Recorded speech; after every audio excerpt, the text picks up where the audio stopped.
Humina bilang severe tropical storm ang bagyong Karina na may international name na Gaimi. Kahit nasa labas ng Philippine Area of Responsibility, patuloy nitong pinalalakas ang hanging habagat na nagpapaulan sa ilang bahagi ng bansa. Isang bagong low-pressure area na nasa loob ng PAR ang binabantayan ngayon ng Pag-asa. Namataan yan sa layong 985 kilometers silangan ng southeastern Mindanao. Sabi ng Pag-asa, wala pa itong epekto sa bansa. Mababa ang tsansa nitong maging bagyo, pero dahil nasa karagatan, posible pa itong lumakas. Base sa rainfall forecast ng Metro Weather, may mga pag-ulan pa rin lalo na sa eastern portion ng bansa bukas. Posible ang heavy to intense rainfall sa ilang lugar sa Luzon, kaya ingat sa banta ng landslide at baha.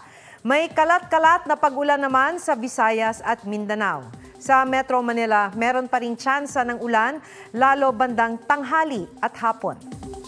Huwag magpahuli sa mga balitang dapat ninyong malaman. Mag-subscribe sa GMA Integrated News sa YouTube. Sa mga kapuso abroad, subaybayan nyo kami sa GMA Pinoy TV at sa www.gmanews.tv.